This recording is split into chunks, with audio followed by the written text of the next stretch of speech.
Yes, sir! Oklahoma stuns Texas in the Red River Showdown. Texas had all the momentum in the fourth quarter. The second half, it was a bloodbath. The first half, man, Oklahoma got the jump at the start, but Texas kept resiliently fighting back.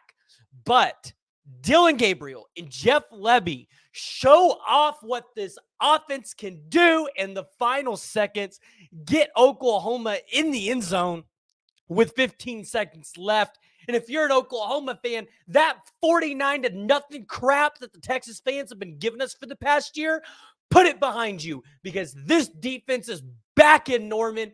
Oklahoma fans get the bragging rights for the Red River Shootout. And woo! I am excited. Guys, I'm stoked because, listen, I've had high blood pressure for the past couple of years, and I'm pretty sure that this game just brought it back. I'm going to have to potentially talk to my doctor about getting back on medication after this game.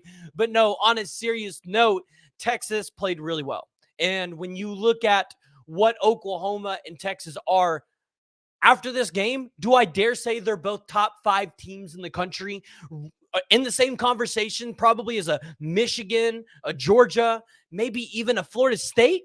Yeah, I'm going to dare say that, because Oklahoma and Texas gave us an instant classic. That's what we're going to call this one, an instant classic, 34-30. Guys, remember, we called the game earlier in the week and said, hey, this is going to be a close game. You're going to have a defensive battle, and primarily that's what you saw in this game. Said it was going to be a 34-31 game. We were right there, 34-30.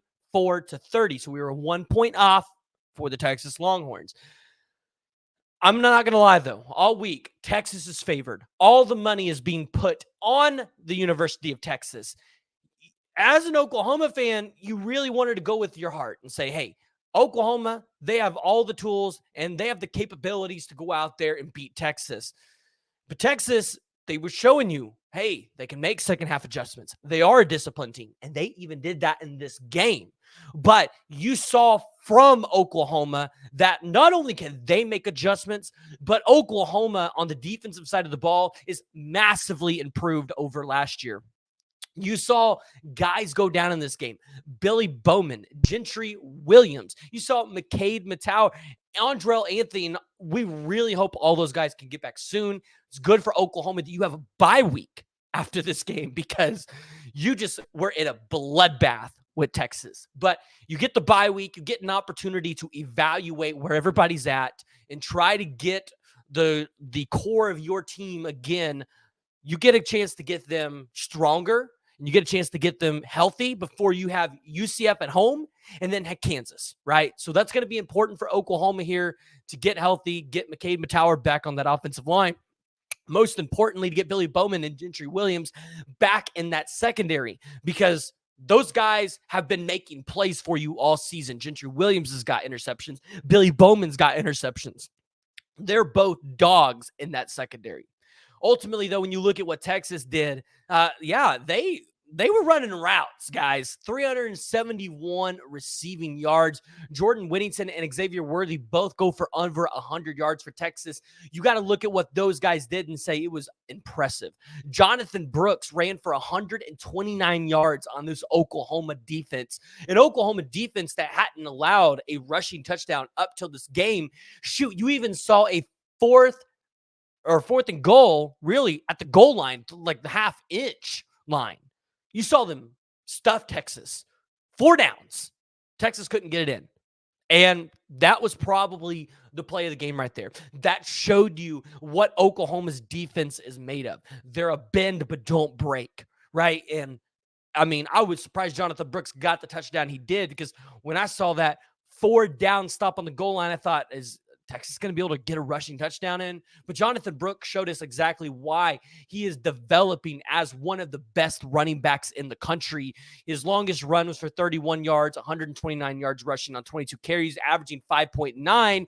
But Oklahoma still holds this Texas rushing offense to 40 carries, 3.9 yard average for just 156 yards.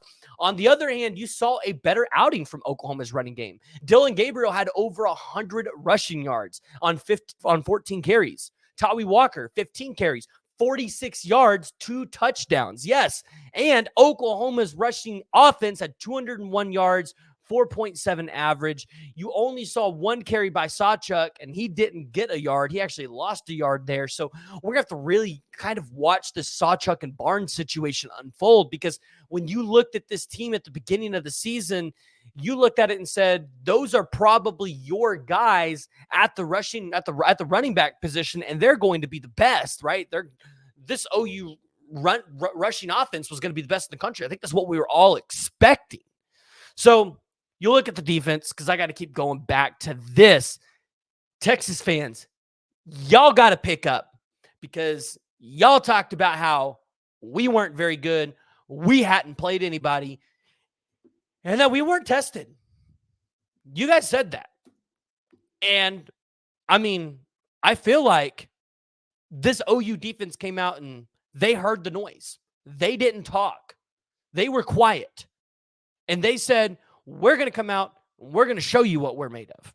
And like I said, you saw it with the 3 turnovers that they were able to get. And really, it should have been 4, because I think that 1 fumble at the beginning of the game, man, that was a really close one, guys. I mean, it really was. It could have gone either way. But Gentry Williams recovered a fumble. You had Kendall Dolby get an interception. Gentry Williams get an interception.